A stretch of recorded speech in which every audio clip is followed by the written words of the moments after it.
You go leave my mic and leave my mic. Okay, go on. Leave this thing. I'm looking at it. Thank you very much. We are in. Yeah. So don't you think that's a nice tie? Although this is the problem. These are These the are issues. the issues.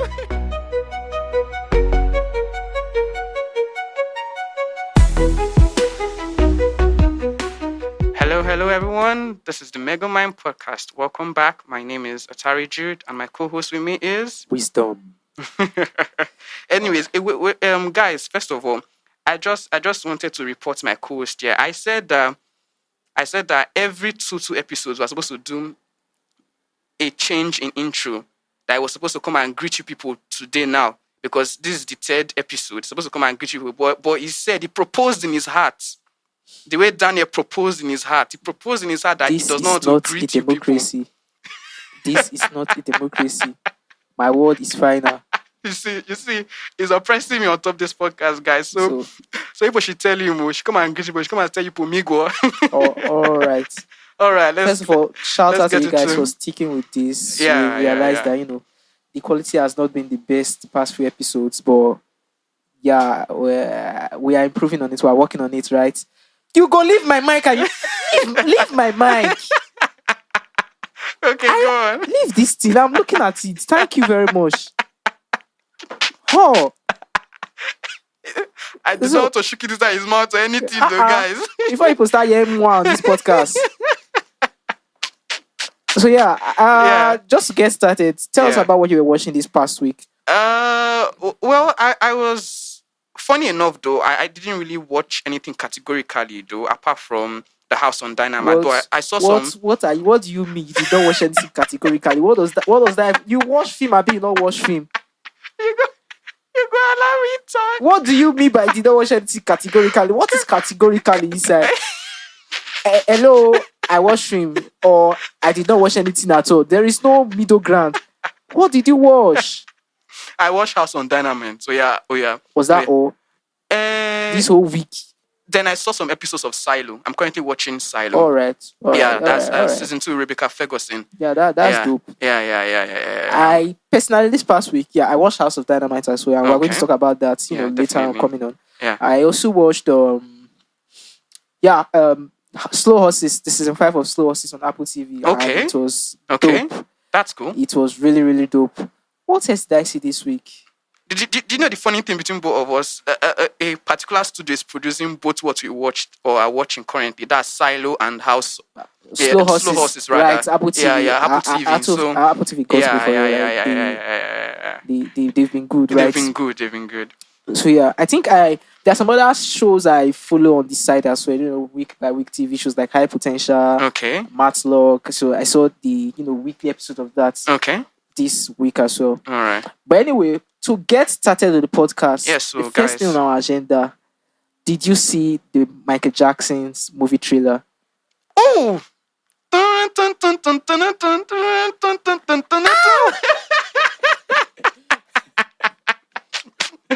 It's crazy, bro. It was really nice to see it. It's a return of greatest. I was watching it and I was having goosebumps. Bro. It was the dopest thing I've seen in a long time. In a long time. And I think it was good that they were able to get someone from his family to play this. That was key. That resemblance was part of it feeling like original. Because yes. There are people that you can't exactly bring somebody else to play. Exactly. It's not just going to fit. They are still fresh in our memory, right? And it was good that, they were able to find someone that was in his family that, is a reasonably good actor to play that role, because that resemblance was part of the emotional reaction from that emotional connection. It was beautiful. Yeah. I really can't wait for what that is going to bring next year. I think it's April, right? Yes, sometime in April, yeah. Yeah. That was really, really dope. Yeah. Did you hear the news about a certain lawsuit that made them not release the full parts? So during that's post-production, or rather pre-production, they were supposed to split the movie into 2 parts, basically. So because of something that happened during it, there was an event. I don't know about any event, but I think I heard some rumors around, Michael Jackson's daughter suing them or something like that. Somebody sued someone, so there they was couldn't. legal troubles and whatever. Yeah. But I think from the conclusion of what I heard is the studio has not entirely written it off yet. Okay. They still have it in the back burner, and depending on how this this first one goes, they are going to release that second part. Yeah. Right. Yeah, so it's something to see, because I there's a lot of controversy surrounding his life. Yes. So from what I heard, they did not go too much into the controversy in this part they are releasing April next year. They ended it on the high, when it became like superstar, whatever. Yeah. So I think depending on how this performs, they are going to possibly release that second part. But you should go on YouTube and see the trailer. And it was also one of the best performing trailer was it Universal? Yes, and I think there was a particular record. I think in like 3 hours. It broke for a trailer also. Yeah, for a trailer for I think the studio. I think it was Universal that released it for Universal. For Universal, I think that's their best performing trailer like ever. Ever. So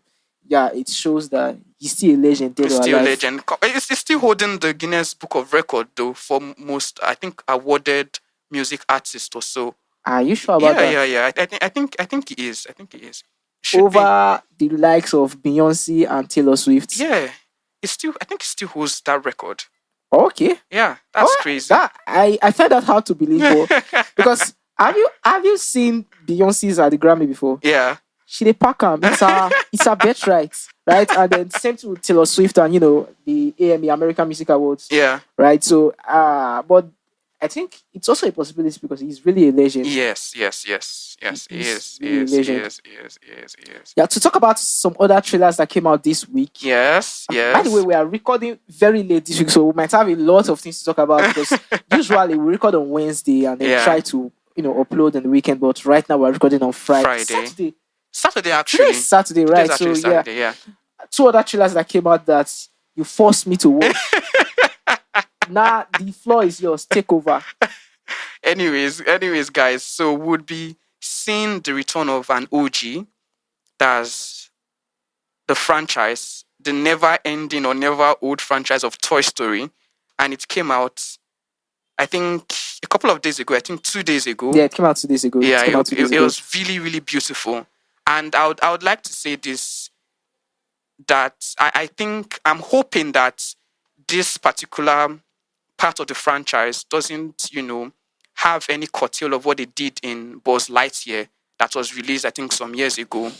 I am pretty sure they are not going to make that mistake again. Yes. Because if you look at the political climate, there's been a turning around of events since Trump came back into power. Exactly. A lot of these entities, actors and studios, they are unworking themselves finally. I don't know if you saw this happened a couple of weeks ago with what's her name? The girl that played Hermione in Harry Potter. Hermione in Harry Potter. Yes. Beauty and the Beast. Yes. Okay. Let's go to Google. Google to save the day. I should know her name. I don't know why it's. Me too, actually. I mean, what's her name again? Oh shit! Come on! Emma Watson. Yes, Emma Watson. Oh my God, Emma Watson. I should know. I know this, Emma Watson. So yeah. Emma Watson. If you saw her, the podcast she did with Jay Shetty, a lot of people are rolling it back, right? Even Jennifer Lawrence recently, this is just this week as well. She was talking about how she has finally learned that the world is not looking to hear about their political opinions. Exactly. We really don't care. Just do your job. Do your job and just bring out something of good quality. Yeah, just be a professional and do your job. You're not a thought leader. Right? Yeah. You are actually not a thought leader. For a lot of them, they're not thought leaders. Yeah. So at the end of the day, I think they are rolling that back. They're learning their lesson and they're rolling that back. Yeah. So then I don't think they are going to make that mistake. But I'm still afraid that the quality could be bad. Because even without all of the other LGBTQ, you just have to say it, don't you? Even without all of that, yeah, the put out from Disney has been very poor. Okay. The past few years, it has been poor. Okay. Right. So I'm left wondering if they are going to make a mess of another beloved IP address. Sorry, not IP address. You see my course. No, you see my course. IP as an intellectual property, right? Because they've done a lot, right? Yeah.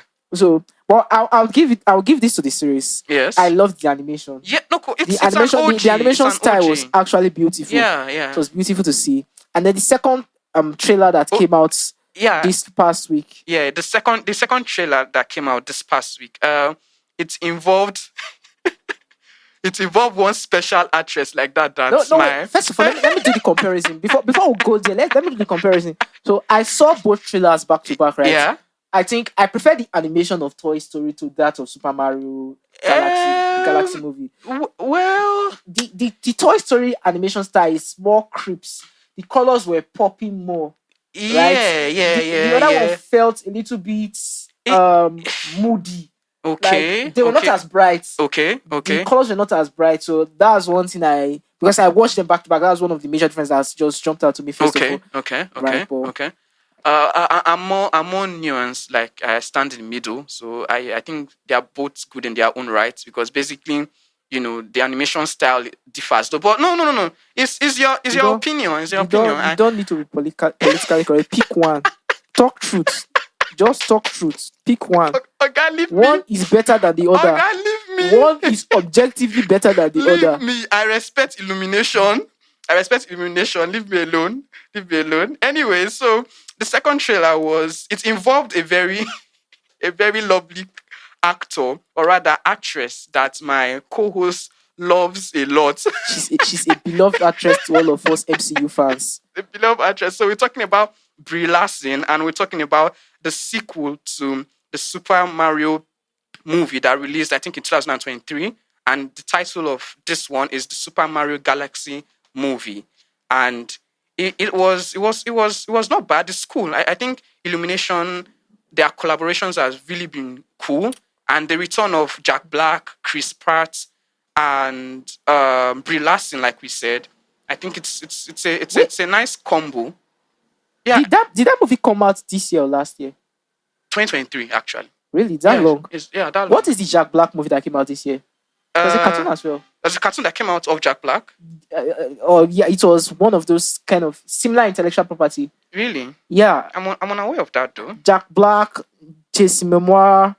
Oh, Pixel. Well, it was not a cartoon though. It was like a live action recreation of oh my god, why am I forgetting this? The Pixel, no, not Pixel, Robolox. No, it's not that name is not popping up. Minecraft, yes. Minecraft. Yeah. Okay. Yeah, Minecraft. Yeah, Minecraft. Oh. So yeah, did you get to see it? And it featured Emma Myers. I actually do think she's really nice and beautiful. I have not seen it. You've not seen it though. I am too old for all those kind of movies. Like this Super Mario, Toy Story 5. Now you oppress me. Watch them. You understand? But I think I still appreciate the animation style. One thing I always tend to appreciate about watching animated movies is if you've watched enough animation movies, you realize that there are different, depending on the studio that's producing, there are different styles of animating. There are different ways most of them are all 3D, but at the end of the day, they come out differently, right? Yes. So, for instance, I want to compare two legendary animations now. Okay. For instance, Kung Fu Panda. Yeah, Kung Fu Panda's animation style. Yes. Okay, this is way out there, because Kung Fu Panda had animated animals and all that, but it's very different from Avatar. Okay, right? Cool. And they have their own separate uniqueness. Or let's use something more recent, Arcane League of Legends. Okay.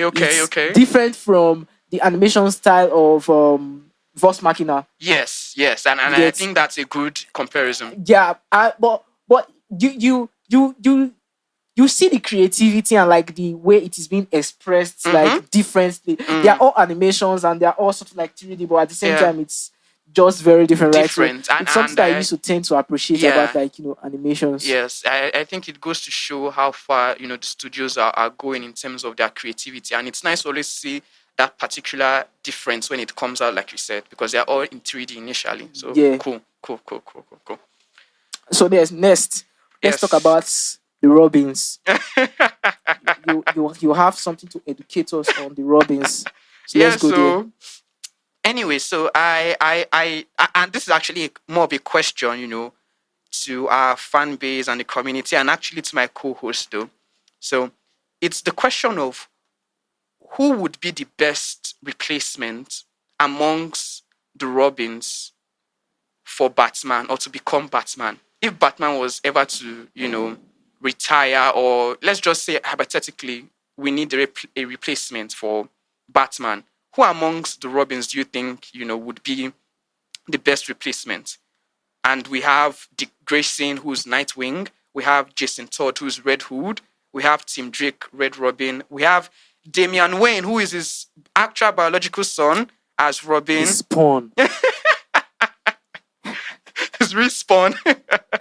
We have Barbara Gordon, Oracle. Yeah. We have Cassandra Cain, Batgirl. We have Kate Kane, that's Batwoman. We have Lucius Fox, that's the son of I don't know if you've seen you should have seen it now. That's Batman, the live action movie. Morgan Freeman was actually the person who acted as Lucius Fox. No, it wasn't Morgan Freeman. That's not Lucius Fox. Are you sure? That's not Lucius Fox. Really? That's not Lucius Fox. Go on it real quick. Let's see. Okay. That's not Lucius Fox. The Lucius Fox is the son of the older guy. I think it should be Luke.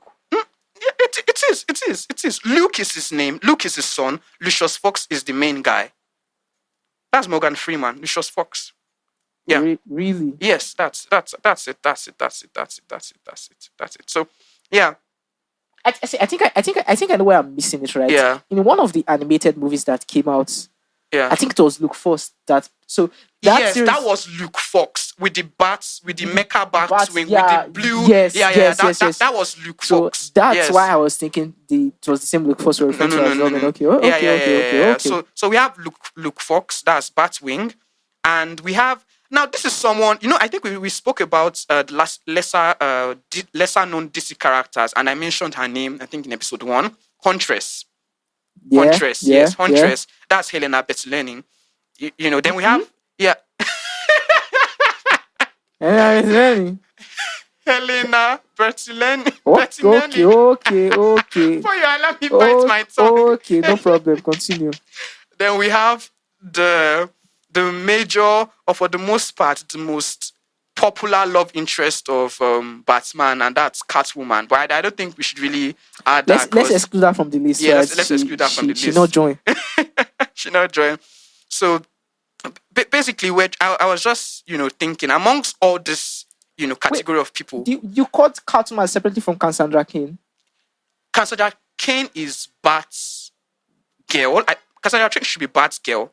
Yes, Cassandra Cain is Batgirl. Yes, or Orphan. Orphan in Young Justice. I think she was mute in Young Justice also. If I'm not missing it. In Young Justice. Cassandra Cain, the name yes. Orphan. Yes. It's ringing a bell for me, but I can't remember who she was in Young Justice. Yeah. When I'm thinking about that name, I'm thinking about that girl that was she was a Muslim. She was always wearing hijab. Yeah. I think she had one, like it's an entity living in her. Oh, okay. No, that's Halo. That's Halo. Oh yeah. That's Halo. That's Halo. That's Halo. I don't know who this orphan you speak of is. Yeah. She was the daughter of David Cain and Lady Shiva. That's Orphan. That's Batgirl Cassandra Cain. I'm hearing Lady Shiva and I'm taking Mortal Kombat. Yeah. That's actually a good shout out. I don't know. Is that a different Lady Shiva? It's a different lady Shiva altogether. Yes. All right. So I think let's lock in on like the major four. Yes, the major four. Yeah. Then if you think there's anyone of interest that's from the other lesser known characters. So majorly Dick Grayson, Jason Todd, Tim Drake, and Damian himself. Yeah. Damian himself. So who do you think? Me personally, let me give my own insight. I don't know. I don't know whether I should call it biased though, but I've always felt Dick Grayson would make the perfect Batman. Hell no. Dick Grayson to me. Dick Grayson is the perfect Nightwing. I know he's perfect Nightwing. I'm talking. I think he is what Batman would want to be. Being able to overcome all his trauma and everything. That is why he's not the perfect Batman. He's better than Batman. Exactly. That is exactly why he's not the perfect Batman. He's not the perfect Batman. So what do you think? Would it be Damian? Damian will kill everybody. Damian will kill everybody in Gotham. Damian is as close to the perfect Batman I think that you can actually get from those four major characters. Okay. Right? Because there's a level of brutality to Batman that Dick Grayson couldn't quite get his hand on. Right? True. So there were I think it was either in Young Justice or in the animated movies. Yeah. Either in Young Justice or the animated movies, there was a part where Batman went missing for some time and Dick Grayson had to fill the role sort of. And then I don't know if it was Joker. I could tell that it was not Batman under the hood. I think it was. Yeah, I think it was Joker. I think it was Joker. Yeah, Joker and Jason Todd, because that was. I think that was there was a little issue that transpired during that period where he ended up killing Joker because he was presumed dead. I think so. If I'm not mistaken. But I promise you, if it was Wayne. Was in Damian Wayne under that suit, he would not be able to tell the difference because the brutality is there. Yes. Your mind good day. Yes, your mind good day. I understand exactly what you're talking about. Nightwing. That's the thing. Nightwing healed from his trauma. Yeah. Batman is his trauma. He's his trauma. He embodied this trauma. You understand? So yes. Yeah. That's why Nightwing, sort of went up to live like a relatively nice good, life. Right? And with Starfire. He had a thing with Starfire. Yeah. Not Bruce Wayne. Come on, stop playing. Right? Yeah. So yeah, that's why. Okay. So you're picking Damian Wayne as the best person to step into the hood. If there was any person to replace Batman the way Batman is to Gotham City, yes, Damian Wayne. Damian Wayne. I don't know enough about Jason Todd or Tim Drake. Tim Drake was the one I think after the death of after Jason died. I think he was the next person. Next one. Yes. Jason. So Tim Drake not joined. He outgrew the character, right? He not just joined. He featured in Young Justice though. I know, but he not joined. I'm telling you now that he not joined. Trauma not reach his side. He a good boy. Yeah, he was a very good boy. He later outgrew the character. Jason Todd. Yes, Jason Todd. Jason Todd would be like the next best replacement. Okay. After Damian Wayne. So it's Damian Wayne, Jason Todd, Nightwing. Okay. Then Tim Drake. Tim Drake is the very last on the list because he's young blood. He essentially got bored with the character from my little research I tried to do. He got bored with the role. I mean, because it was one of the most. I think the most analytical out of that specific Robins have their specific traits that sets them aside out of each and every one of the Robins that have worked with Batman, basically. Yeah. So I think he's either the most analytical or observes the most or so. I think so. I think so. I would want to give that to Nightwing. I think it's Drake that is the most analytical though. Anyways, before we lost the rest of comic books fans. Let's move on to the next thing. Let's move on to the next thing. Yeah. So yeah, rumors. It's like this podcast. We'll name it the Henry Cavill podcast because this is the 10th episode in a row now. We're talking about Henry Cavill, right? And or it's something popping related to Henry Cavill. So yeah, there's rumors of Henry Cavill playing Kratos in this Amazon's projects. They are working on a live action project produced like God of War. First of all, it was like a movie that was being worked on, and then it was cancelled, and then Amazon readopted the project to basically try and make you go leave my mic. Abi not leave leave. No, not worry. Leave my mic. Okay, no worry. Leave my. I have left it. I have left it. Thank you very much. God bless you. Sir. Don't mention. Okay, sir. So yeah, they took the project and they're trying to readapt it to make it a TV show. Okay. Right. So, it's a rumor, but like, what do you think about that rumor?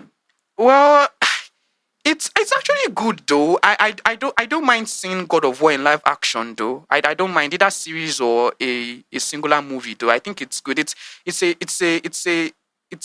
an homage paid to the gamers specifically, because I think they are the ones that have the most connection with God of War and Kratos. I remember. Did you ever play it on? I don't know, those keypad Nokia phones. Yeah, along with Prince of Persia and the likes. I also played, I think part 1 and part 2 in PS2. Yeah. I've got a pretty good idea. Yeah. But what do you think exactly about the possibility of Henry Cavill playing? Oh, Henry Cavill. Oh. Well, I think he has the build, he has the voice. Yeah. But I don't know. I've not seen Henry Cavill on low cuts. Not to talk about being bowed. I don't know whether it will suit him. Bro, no. Now that I think about it, that's crazy. Nah, that would be bad. We don't know whether he has a small skull. Jesus Christ, I didn't even think about it. You don't think about it like that, right? No, I know. You're clocking it now. To me that, oh my God, shit. Oh my God, it's going to be bad. That's probably going to be bad. But yeah, I think the chances that he's actually going to play the character is very slim. Okay. I think at this point in time, it's going to be very, very, very difficult to convince Henry Cavill to play or to sign up for another major role in, a project like this per se, after what has happened the past few years, with him being kicked out of and of course, we're not blaming James Gunn or whatever. Mm-hmm. But it's still sort of messed up, right? Yeah. Because he had moved away from the character of Superman. Right? Mm-hmm. Then Dwayne The Rock Johnson brought him back. Yes. Right? And the studio made him believe that, okay, he was going to come back and they're going to make a part 2 for, his Man of Steel movie and all of that. Yeah. And he made the announcement publicly. And then 2 weeks later, scrapped. Mm-hmm. Right? And then on The Witcher, was another big project. It was a titular character, right? And then 3 seasons down the line, out, right? And they even tried to smear his name at that. So I think classic Netflix. Yeah. So immediately he got out of that project, he got into the whole Warhammer 40K. Yeah. He actually has creative control with that project. Okay. Right. And they are planning to make a sort of like a cinematic universe out of that as well. So it's not just one movie. It's going to be like something like the way Star Wars is, or like, an MCU, right? Yeah. But it's going to be TV shows and, maybe movie once a year or something like that, all connected to that universe of Warhammer 40K. So it's like, I think it's going to be, the major thing Henry Cavill is going to be doing with his life for the next half a decade to a decade is Warhammer 40K. So I don't think he can sign up to a project like God of War, because it is something that is going to need the whole of your commitment as an actor. Okay. Could you expand more on that, please? From filming, yes, not just filming, but when you produce big shows like this, you have to go on the road. Yes, right. Tours and all. Yeah, so you can't avoid it, right? So you go on Jimmy Fallon, you go on Ellen DeGeneres, all the late night TV shows, all the red carpets, all the film festivals. All of those things are going to take too much time. That's not something that someone that already has like another love to have time to commit to. Okay. So I don't think going forward we might not see a lot of him in other movies that are not even like long, whole cinematic universes. Okay. Talk less of something that something like God of War that it's going to be very, very taxing. I think it's going to be very taxing. Physically, mentally, and otherwise. Physically, mentally, it's going to be taxing. Yeah. Right. So I really don't think it's something that it's likely at all. I don't think it's something that's it's going to. It's good. The idea of it. Yeah, the idea of it is tantalizing. It's tantalizing, right? And it got me wondering if they're actually working on, this TV show, this God of War TV show. Yeah. What are some of the characters you actually think could take up that role of, Kratos on TV shows? So I think I want to do it like this. Mm-hmm. So I'll give you 2 names. Okay. You'll pick a name who best fits that role. All right. Then we'll go from there. Okay. All right. Let's go. Let's Right. have it. So we already have Henry Cavill done, yes, right? Henry Cavill. Yeah. So Henry Cavill. Should we remove Henry Cavill because we already stated that we like the idea? Should we put him aside? Okay, let's put him aside. Let's put him aside. Let's put him aside. Right. Yes. So let's start from Jason Momoa. Jason Momoa and Dave Bautista. Dave Bautista. Yes. Who do you think fits that role? Dave Bautista. Oh, Dave Bautista. Dave Bautista. Are you tripping? Although, wait. Although now, see why I'm going to agree with you with Jason Momoa. Dave Bautista recently has lost a lot of weight. Okay. Drastically. Yeah. Drastically. I think that was one of the reasons he even said he wanted to move on from the Drax character. He said he could keep up with that. Keep up with the physical of maintaining that stature. Yeah. But for me, looking at Dave Bautista prior, he has. Did you watch C? The Apple TV series C? I saw glimpses of it. I've not really seen it. Oh God!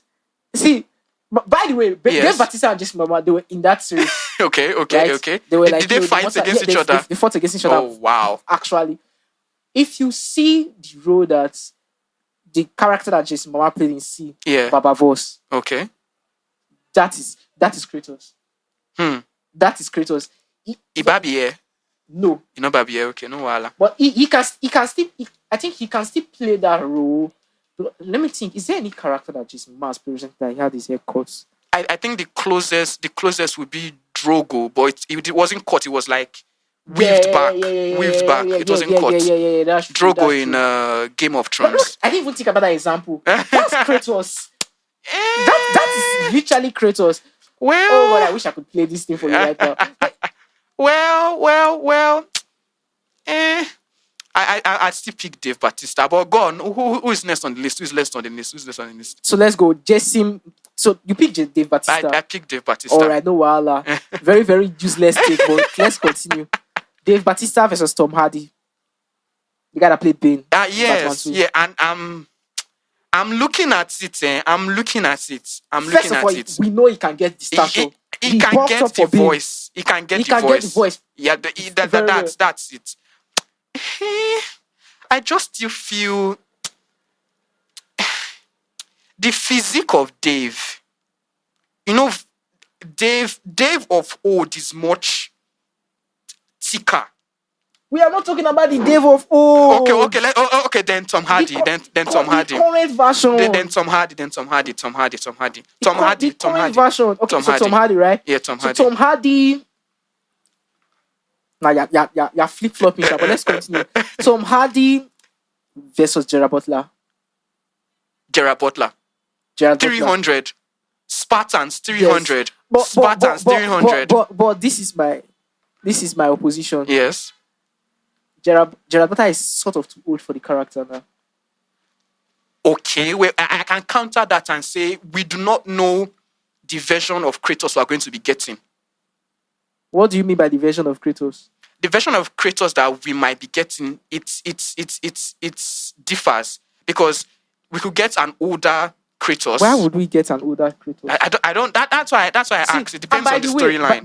By the way, yes. Regardless of when I'm thinking the version of Kratos, I'm thinking about the one that came out in part 1, 2, and 3 versus the one that came out in the That's the God of War. Yeah. What's the name of that recent game? The one that came out with the kid. Yeah, with the God kid. of War. Where he had his white beards and he was really old. And they even made reference to part 1 at towards the end or so, where the gods were involved. This is the problem. Yeah. I think even if they are bringing that older version with the beards, the physical work it will take to still do the female, I don't think Gerard Butler can handle it. And it's kind of crazy. Okay. Because he's not as old as I thought he was. That's Gerard Butler, right? Yes. He's still in his early 40s, 50s, right? For 40s what? Take it easy. No, he's in his 50s. Okay. But I actually thought he was in his 60s. Oh, okay. He's 56 this year. I was like, okay, why does he look that old? Don't they add stay? Like, why? Come on, what's going on? Right? He was the one that played Zeus in Love and Thunder, right? No, that was different. That was a different person. 300. We saw him recently in How to Train Your Dragon. Oh yeah. How to Train Your Dragon. Okay. Oh, yes. So that's true. Yes. So you picked Gerard Butler over Tom Hardy. Yes, Gerard Butler over Tom Hardy. All right. Yes. All right. Okay. Yeah. Gerard Butler versus Dwayne The Rock Johnson. We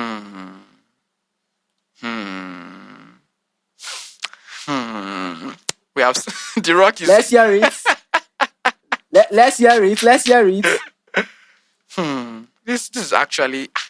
It looks as if I'm flip flopping though, but I just went. The Rock. I'm not even going to lie to you. He's the perfect specimen. The Rock. He doesn't have to change anything. He doesn't. Just as he is. Take me as I am. Just as he is. Just paint his face red. Yeah. Let's get it over with. Let's roll the tape. He's him. Exactly. He's him. See, so you pick Dwayne The Rock Johnson. Yes, Dwayne The Rock Johnson. Yeah. Okay, what else do I have on my list? Yeah, Dwayne The Rock Johnson versus Travis Fimmel. You may not know Travis Fimmel because you said you've not seen Vikings. No, but I know that it should be the main character. Yeah, right? It was Ragnar Lodbrok. Yeah. It was Ragnar Lodbrok. Yeah. If I could. Actually, he does look it. He has the face. The face. He has it. Elongated face. Yeah, with the beards. Thank you. And we've already seen him bout. Yeah. We've already seen him bout. And I think he's at the best age to act it. Okay, how old is he? I think 46, if I'm not mistaken. That's definitely perfect. That's a perfect age. Perfect. Yeah. Should we play the clip for? Come on. Let me send this to you so that you play this. Okay, sure. So that you will hear him speak. Because he also has that voice. That you see what I'm talking about? That Tom Hardy kind of Tom Hardy. Tom Hardy with Bane was just cool. That voice, okay? Oh, darkness is your ally. I was raised in the dark. That is my name, King Ring. What does a king do? Yeah. He rules. Yes. Good. He rules. And as a ruler, I have the last say. Nay! Not you! Not you! Not you! And not you! You've all had your ideas. And they have all failed. I will not. So yeah. So that's Travis. Yeah, that's Travis on the beats there. he has that. If it was Vikings, oh my god, and it's the should I say the personality trait of Ragnar is very similar to that of Kratos. Yes, right? Yes. Because there were these almost semi-reckless individuals that were just driven by, like, they were out for blood. Yes, they were out for blood. Yeah, so it's going to be very, very easy for him to just translate into that role of Kratos. So are we done with the list so that we like highlight like top 3 picks that we're predicting? Is there another person you can think of? Okay, well, I think this is obvious, but I want to bring back the Zeus character from Love and Thunder, Russell Crowe. Okay. So let's say, who did you pick between Travis Fimmel and Dwayne The Rock Johnson. Travis. Yeah, Travis. So Travis female versus Travis. Russell Crowe. Travis. I don't think Russell Crowe can. It would be cool to see him having that kind of physique, though, but I don't think he can meet up. Right. I don't think he can meet up. Is he? 61. I don't think he can meet up. He's the oldest name on this list. Yes. He should be the oldest name on this list. So if I'm making like a top three. But have you seen him on Beards? He is him. He is him. It would be a good change if we were to get like maybe a preview and we're seeing like old man Kratos or something like that. Bro, take a look at this. He is going to be him. Whoa, he's going to be him. It's going to be him if just we're going shave to the hair off with the white beard. Bro, he is. So your final destination is Travis Kimmel? Yes. Female rather. Yeah. Female, yeah. Cool. So rate your top three. Travis. Okay. Travis, The Rock. Okay. And Dwayne Johnson. I would put The Rock and Dwayne Johnson. Sorry. Oh, don't guys, mind the same person. And I would want to put Dave, but we already eliminated Dave, you know.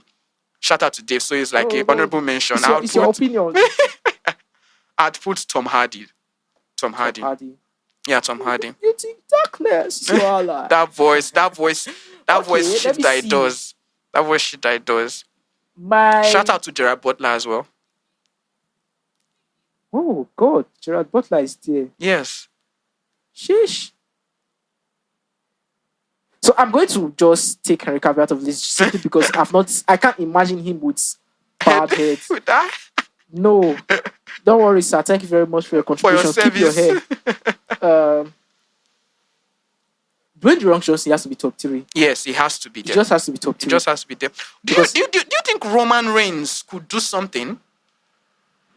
Ooh, yeah. Do you see Roman Reigns? Yeah, definitely. He's not as bulked up as Dwayne The Rock Johnson. But he can get there. I guess he could. Yeah. He's at his peak. He should be the youngest amongst... I just thought about another name. Who? Christian Bale. Bale. That played Batman. To me, he's still the best Batman, Steph, in the live action. But let me give you a picture of him in Kratos. You know the way he was bowed in Love and Thunder. Just reminded me of the rubbish the betrayal. Forget about it, but think about God, the God Wisher. Yes. Right? And then him not being as slim as that, but maintaining that bald head. Yeah. And then, putting a little bit more stature. I don't think he can attain the level of physique needed. That's Christian Bale. He is more of a slim build. What I'm picturing, his build is going to be something like we had in Batman. I don't think he can exceed that. Well, I don't think I can exceed that. That's quite unfortunate because I think when it comes to the acting, he's going to pull it off. Yes. He has the widest range when it comes to acting. Like there's no other actor I can think of that has played as much diverse role as he has. Yeah. Like he has played crazy person. He has played the cool and calm investor. He has played Batman. I'd call James McAvoy. What's his that? Yes, McAvoy. Yeah, McAvoy. I'd call him. Not as close to Christian Bale. I disagree. Yeah, crazy. Diverse. Diverse. Not as James diverse. Is up there. James is up there. Did you see what he did in Split? Glass. Yeah, I saw it. It was beautiful on Splat. Yeah. On Splat. No. But Glass, right? Yeah, Glass. With Samuel L. Jackson and all. You need to just see the movies that Christian Bale has played. Like he has played everything. All the range. Yeah. Crazy, cool, calm and collected investor. Literally Batman. Literally Batman. The psychopath. the psychopath. Everything, right? Yeah. So I think he has that. He has that. You said range. That range. Because of his range, that's like a trump card of his. So I can imagine, having like a dialogue. Yeah. A monologue. Like Kratos having a monologue. Whereas if you played the games, there were scenes like, where you're not doing anything and Kratos should just be talking to one of the gods or whatever, and be giving all this big speech. Oh, I'm no slave to. Do you know what I'm hearing when you're like saying this speech? Tom Hardy's voice has been. Guy, that is all I'm hearing. Yeah, Tom Hardy would be very, very dope. If we could combine people's, mismatch, Tom Hardy's voice would be it. Yeah, Tom Hardy's voice would be it. You think darkness, you're alive. That statement was crazy. And one thing I think about Tom Hardy, I think he's one of the most talented British actors when it comes to like his vocal range. Yes. Because what he did with Bane is different from what he did in Peaky Blinders with Alfie Solomon. He had this very thick, Irish English accent that was like, where did this guy come from? Exactly. Right? And then also with in Venom. Yes. He had this cool, calm, collected, stoic bass voice. Right? So he has like the best vocal range when it comes to like actors. He has a switch that it flips in his brain and it makes it possible. Yeah. So that's good. That's good. Do you have anything else to say about Kratos and the God of War, everything that we're going to? Okay. Let's round it off. Do you think it's going to do well, regardless of the actor or anything? Now, do you think it's going to do well because we have a good studio behind it in Amazon? Amazon is not a good studio. But we will get to that conversation. A studio that cancelled Wheel of Time is not a good studio.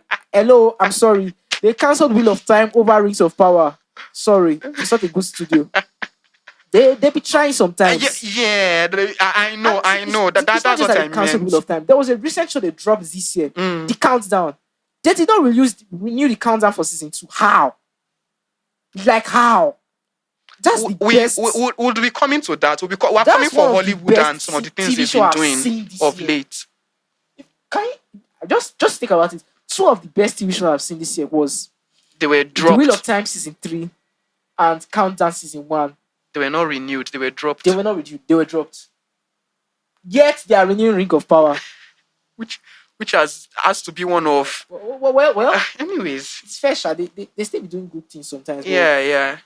I don't know. We just have to wait and see. I really can't comment on it. We don't know, the directors attached and all that. Because those are things too I have to consider to finally decide. Right. So I guess we just have to wait and see. All right. Moving on. I think we mentioned earlier. We mentioned a certain movie that we both saw earlier. Yeah. House of Dynamite. Rebecca Ferguson featuring and Idris Elba starring in that particular movie. Yeah. Netflix again. And see, I've said it before and I'll say it again.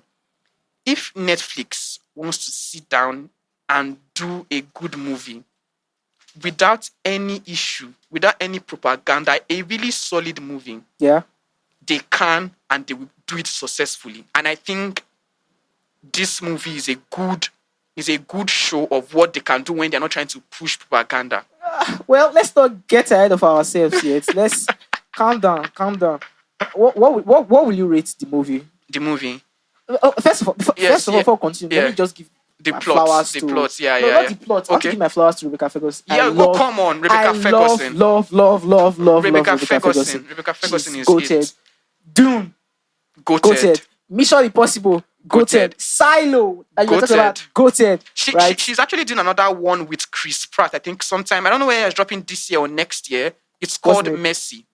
Oh, okay. Not heard of that yet, but it's kind of dystopian as well. I can tell you. Goated. I don't need to see it. Remember, goated, right? Goated, yeah. So now,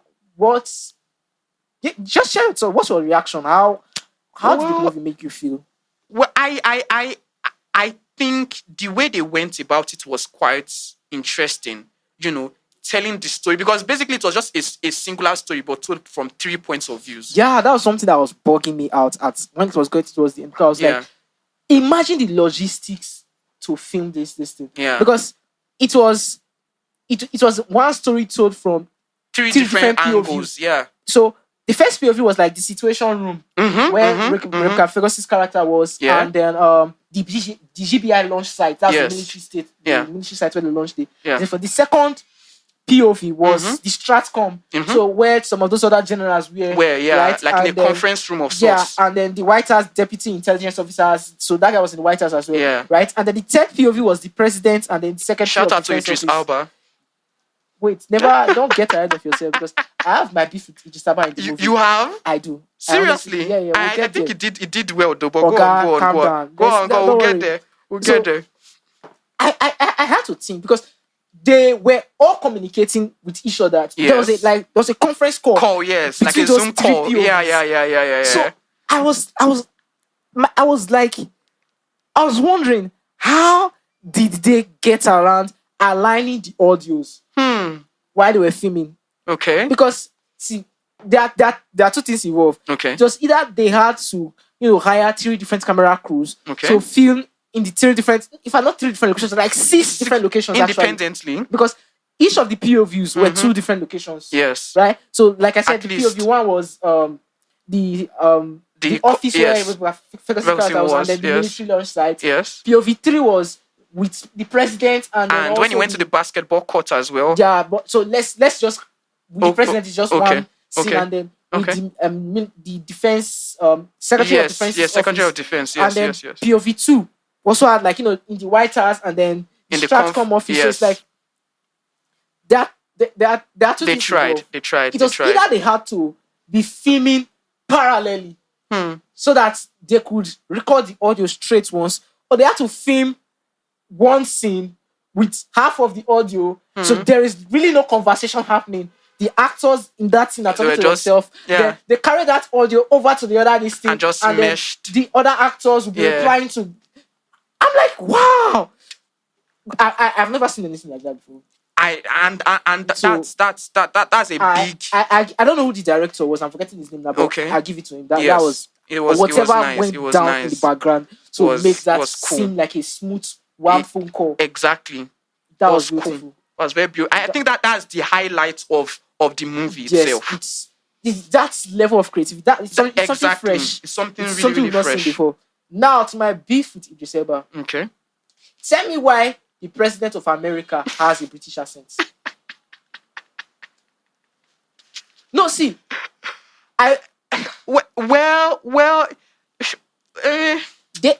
could have picked if they wanted to make it a black actor. They could have picked any other black actor in. I don't even know what to say in replying that now because the director should have spotted that. Yeah, it was coming out so much that I would have found it easier to believe that it was an American actor trying to play a British accent because it was as if it was the American accent that was slipping sometimes. Okay. So I'm not saying there were no places it sounded like America, but let's say it was like 20% of the conversation. So it was bugging me out. Okay. I was like, no, just no. Right? It didn't feel right at all. Okay. His acting, I love that was good, right? Yeah. Scenes they do, but yeah. The voice thing was not it. It was no. Do you think we're going to get a part 2? Because we ended at a cliffhanger, and I think it was there's not going to be part 2. Right? I hated that cliffhanger. It was useless. See, the movie was very good till we got to the end because it just got me feel like, okay, is that it? Like after the first POV, they did not do anything to extend the story. Yes. Where the timeline ended in the first POV was where it ended. Each of the other POVs ended. It felt kind of disappointing. Really? Yeah, it felt kind of disappointing. I was hoping, even if they didn't show whether the thing actually exploded or whatever, the bomb actually exploded or whatever. Spoilers, by the way. This man, he has spoilers. So, even if they didn't show what actually happened, if they had pushed the timeline a little bit further, this the second and third POV, right, it would have given a more satisfactory end. Because I've watched, there's another movie that comes to mind when I think about a movie ending like this. It was a movie by Samuel L. Jackson. Okay. I'm forgetting the name now. But is it Shaft? Tell me the plot of Shaft. I'm trying to remember now, but he had like a son of sorts. I don't think so. Okay. He was basically an interrogator. Okay. a special purpose interrogator. So he tortured people for the CIA. Okay. Right. So the CIA had this man that placed bomb in 3 different places. Okay. And they could not get the information from him. Okay. So they brought him in Samuel L. Jackson's character to interrogate this man. Okay. And he did everything in the books that was illegal in quotes to extract the information. Yeah. But he was the only one to realize that the number of or the quantity of nuclear material stolen was not equivalent to the number of bombs they found. So he knew there was a 4th bomb. Or he was theorizing there was a fourth bomb. Right? But all the other CIA, all the people there, they were like, out of their sanctimonious, and just trying to like sort it out. They were like, now. We found the 3 bombs, let's move out of that. And then they cut to the scene where like there was the 4th bomb and like it was counting down. And then that's why the movie just ended like, That's how to end the movie with a cliffhanger. Right? But this one, it just felt like, okay. Oh, one thing that was crazy was the Secretary of Defense jumping up down from that was crazy. Yo. And I saw it with my sister and Prince. I said, those people there, they go explain Taya. They go explain Taya. As you want to explain. They go explain Taya. And there was a moral dilemma I had or I noticed in the TV show. I didn't know anything about it. Yeah. Two people did it. Okay. So Rebecca, I'm forgetting their names. But Rebecca Ferguson's character sneaking out a phone call to her husband. Yeah. And then that Secretary of Defense sneaking out a phone call to his daughter. Yeah. What did you think about those phone calls? Yeah. Because I kind of feel like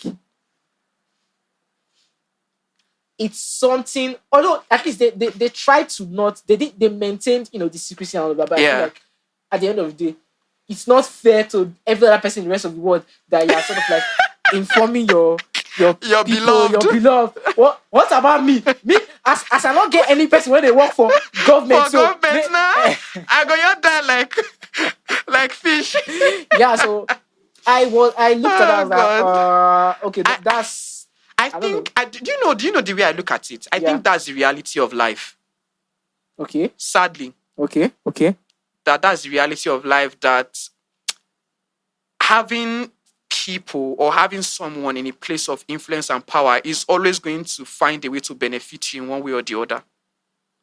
And I think that's what was shown. And I think that's just the reality of life, sadly. Something else I wanted to give the movie for is... I think the sound design and sound engineering was pristine. Like, let me tell you when I noticed this. So I was watching this on my laptop and I was watching this on earpiece. Right? Because, so if you notice, something about all these scenes is like, they were always sort of rowdy because there are multiple subjects in the scenes, people talking in the background of that. Yeah. I don't know how they set the microphone, but within the first 10 minutes of the scene, when they first noticed the problem, Rebecca Ferguson was on the call, right? There were people talking in the background. I actually had to check my phone because I thought something was playing from my phone. It felt like something was playing behind me. Oh, okay. I see your point. I see your point. I don't know what they did. I don't know what sorcery they did there, but it was beautiful. Cool. And it was something I noticed throughout the movie. Yeah, that's being able to capture everything as a whole. It was like a 3D surround sound. And I'm not using a sophisticated earpiece or something like that. I'm using a very, very shifty earpiece. So I was like, see this man, I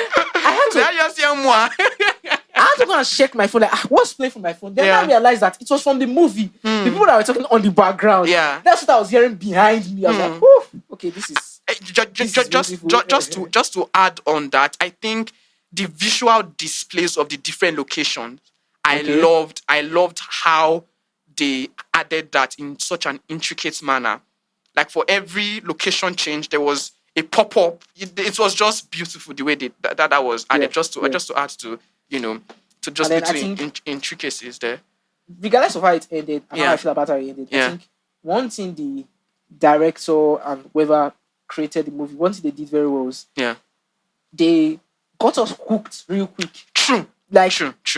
90 minutes in, I could already feel my emotions tied to it. It was like they upped the stakes real quick. They didn't mess around for too long. So I felt connected to the character like immediately. Maybe it's just my crush on Rebecca Ferguson. It's every woman that you have crush on. You will come and be living here. Oh, guys, it's not your business. You come and be living here. Oh, guys, it's not your business. I have my rights as a single man. See this man? I have my rights. You're having both of us on air. No wahala, no problem. So problem. yeah, it's for me. Yes, I'd rate rating. it Between a 6 and a 7, what do you give Yeah, it? I think like a 6.5. Let's put it just dead in the center, like 6.5 out of 10. All right. How about you? 6.5. I think I was about initially when you asked me earlier, I wanted to say I would give it a 6. Yeah. But your mention about putting it dead in the middle, I'd agree with you. 6.5 is good. 6.5 is it's you would watch it and you would enjoy it in all honesty. They didn't land. It's something you can just sit down and just watch, like a family weekend. Like it's the weekend, so you could go see it. It's nice. Netflix tried. Yeah. So I think we're coming towards the end of episode 3. Before we get to unpopular opinions, I need to shout out Slow Horses season 5. Yeah. See, any person that knows me knows that I have a philosophical issues with short TV shows. Okay. 8 episodes, like they annoy me to some extent. We need to we'll talk on that. We'll talk on that. But Slow Horses, this particular season was just 6 episodes. But I wouldn't change anything. It was perfect. It was perfect. Jude, I beg you in the name of God, just go and watch Slow Horses. If you are listening to us, see, Slow Horses is the best TV show in the genre of how would I describe it? Intelligence, agency, spy. Trust me, I've seen a lot of those. Yes, definitely. So, I've seen. I think Black Canary is an example that came out of a movie with the spy agency kind of thing. Black Dove, you mean? No, Black Canary. I do not know that. You didn't see it. You've not seen it. I've not seen it. Okay. But there are a lot of good shows I've seen. I think it's part of the Citadel kind of world. That movie was stupid. Thank you. I've seen it. No wonder I did not remember. That movie was. The acting was crap. I love the actress. That's what's her name? Beckinsale. Kate Beckinsale or so. Have you actually seen from Underworld? Have you actually seen? Oh, yes, she was. That's the Underworld actress. Yes, that's the Underworld actress. That's true.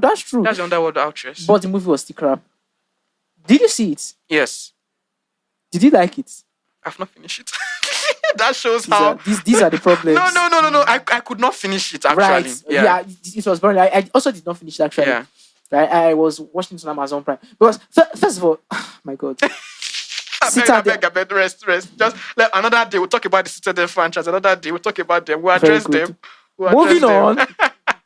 What was I about to say before you brought this up? Horsemen. Okay. Slow Horses. Yeah, Slow Horses. Yeah, Slow Horses. Sorry, there are lots of great movies in the past 3-4 years in that genre of like spy related, intelligence related drama series. Yeah. So we have the 19th on Netflix. Very beautiful. You need to see that. We have The Recruit. Unfortunately, The Recruit was cancelled. But also beautiful as well. I think Netflix did The Recruit a disservice by releasing season 2 of The Recruits around the same time they released Ninth Agent season 2. Okay. Because the two shows are very, very similar in tone, in plot, and whatever that. I feel like people lost interest or they maybe confused the both of them, right? Okay. So The Recruit came after. So I think they didn't get as much viewership on The Recruit, so they cancelled after season 2, but it's also a very great watch. Okay. I'll go on to say Jack Ryan as well on Amazon, although that's not recent. It's a long time ago, but Jack Ryan is John Krasinski, right? Yeah, John Krasinski. Yeah. Really, really dope. CIA. Which other show is coming to mind? So there are a lot of beautiful shows in that space. Yeah. But something I like about Slow Horses, what sets Slow Horses apart is the sprinkle of humor in it. Okay. It's so serious. See, okay, yeah, The Recruit has that level of humor, but The Recruit is so humorous, it's actually sort of stupid. Right?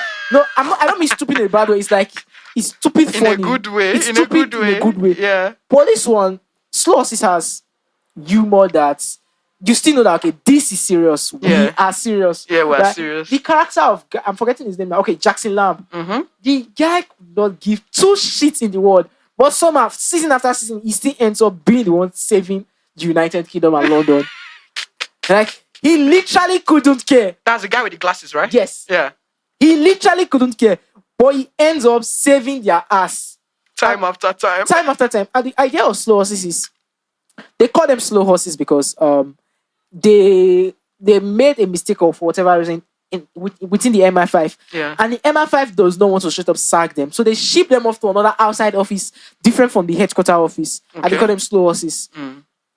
Sometimes it's fair, sometimes it's like, someone betrayed them. So there are characters that are in the slow horses banner that they were basically betrayed. They actually do not deserve to be in the slow horses.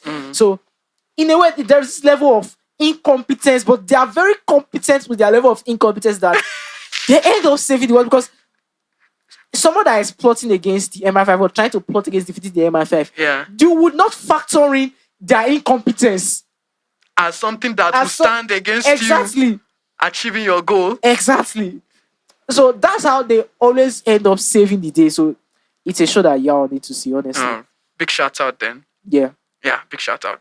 So anything else before going to unpopular opinions? No. I in short, now it's me that want to host a popular opinion. Oh yeah, wisdom. What is your unpopular opinion of this week? Unpopular opinion. Tell us your popular opinion. You're always waiting for me. You want to challenge me. Challenge me. Talk your mind. Let's fight. Down. Mortal Kombat. Anyways, I think you're actually going to agree, maybe because I have to. I actually plan to say it next week, but I think I'll just chip it in. One, the theme song of Smallville is the greatest theme song of any superhero movie ever. The theme song of Smallville is the greatest theme song of any superhero movie ever. Somebody say. Okay, so now there are two things involved now. Okay. There is theme song. Okay. And there is, that intro song. Okay. Because somebody save me. I wouldn't really say it's the theme song of. Okay.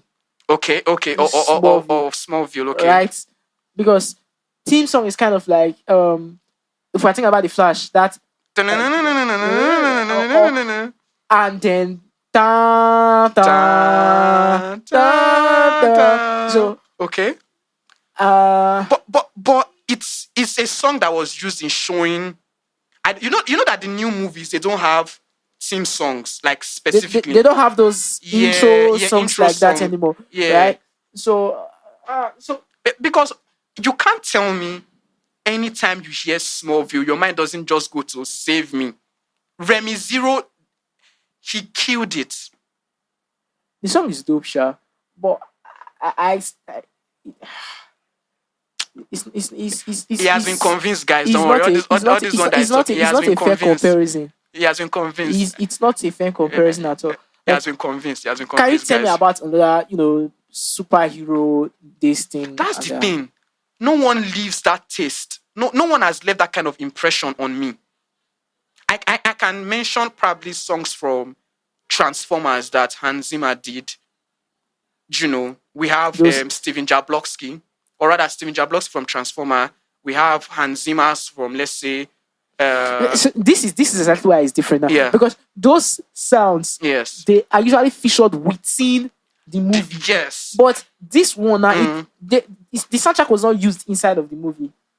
It's like the intro, this thing where they will show their face. Okay. Right. So I see your point. Theme song, that's Arrival on Earth, Steven Jablowski, right? Yeah, Steven Jablowski. That's the theme song. Okay. Right. All the Hans Zimmer soundtrack you did for, those are theme songs. Okay. Or for me at least, they pass for theme songs. Okay. But the somebody time. say I can't. I think I can't remember a lot from Smallville. I'm trying to remember if that Save Me song was ever used within the action series. The action. Okay. Because in I was referring to the Flash just now. In the Flash, this thing, It's not just the intro. Yeah. There are certain scenes where like, oh, run, Barry, run. And then you get that sound. Yeah. Thank you. Yeah, I get. Okay. Moving on. Since let's say we are plausible on this one. Okay. Let's say we are plausible on this one. The second one. Yeah. So that we'll call the show to an end is, I think, the greatest timeline of movies that ended up matching together and making sense, both in animation and live action, is what DC did with the Justice League Crisis on Infinite Earths. I think it is 13 years. 13 years. Started with, I think it should have started with Superman, the animated series. To tie something that long, and it was all cohesive. I think that's because I was considering, Avengers as well. Again, it's not a fair comparison per se. Okay. Because this is what happened. They had the first continuity of animation movies. Yes. Right? They rebooted it after Justice League Dark. Yes. So when is it Superman Man of Tomorrow, the TV animation came out? Yes, Man of Tomorrow, yeah. It was the start of a new verse. Right? I think what happened with Crisis on Infinite Earths, the 3-part movie was James Gunn came in and was trying to take the reins. So they were looking for a way to tie it all up, because right now, the DC animations that are coming out, they are part of the DCU continuity. Yes. So that Creature Commandos. Yes, Creature Commandos. Is part of the same universe as the Superman movie that came out. Movie just came out. Yes. They are all in the same universe. Okay. So what's his name? Is he Flag? Yes, Rick Flag. Yeah. That showed up in Creature Commandos. It's the same Rick Flag in Superman movie. It's the same Rick Flag in Peacemaker. Right? But they needed a way to move away from what they were already doing. Okay. So I think because it's no shades to what it was. It was still an epic cinematic event for 13 years. Right? But I feel like there was no foresight in it. It was just, okay, we've gotten here. How can we tie this all up? Okay. So because if you remember towards the end of that scene, it wasn't like they made a single universe. Yes. Right? That was what they did. All the heroes came in. Yeah. So that single universe they made at the end is the DCU right now. That we are in. Yeah. So don't you think that's a nice tie? Although this is the these are the issues. Because in Peacemaker now, James Gunn has gone to create alternate universe again. In season 2, yes, the universe where they went so that Nazis won the war. Oh, okay. And so now he has gone back. He has fell back into the trap of creating a multiverse. And funny enough, that Nazi part actually ties in with something that has happened before. Okay. Yes, when I'm forgetting the particular one where the Nazis won as well. They won the war. I think whether Justice League, and just when Van der Savage went back into the past, and the Nazis actually won. What you're bringing back to mind is the TV show cinematic events with DCEU, the Flash. I think, not DCEU. It was the CW Arrowverse. Yes. So that was the Flash, Arrow, Supergirl, Legend of Tomorrow. That was Crisis on X. Yeah. And that and also there was what transpired as well in the animation as well, where the Nazis also won the war as well. You're talking about the Justice League Unlimited TV show. Yeah. I was thinking about the Arrowverse. Yes, the Arrowverse. Yeah. That Crisis on Infinite X crossover event was also very, very dope. I can still remember those and getting excited about it back then. Yeah. So it's like, again, to come back to the Crisis on multiple Earths, 3-part movies. I don't know. I don't know how to feel about the take. Honestly, it's just there. It's just there. Should be people are hearing. People should tell this man to bring take. I'm not doing take again. I'm not talking any of my unpopular opinions again. At all. Don't bring take next week. Don't bring take. We'll see about the episode. So. It's all good, guys. Thank you once more. This is the Mega Mind Podcast. My name is Jude, and this is You're supposed to talk your name. This is who. Sorry, wisdom. I was thinking that he was going to tell people to subscribe, like, do all those good I was going to say that you talk your name. No. Talk your name. No. Priorities. Set your priorities right. The first thing first. You tell them, if you talk and they finish and they close. What will you do? Can you go and beg them to come back? Oh yeah, please guys, like, subscribe, share, Yeah, all that good stuff. Yeah, all that good stuff. Thank you for listening. To our ranting. Thank you so much. Appreciate it. We appreciate you guys so much. So this is the Mega Mind Podcast signing out. Peace.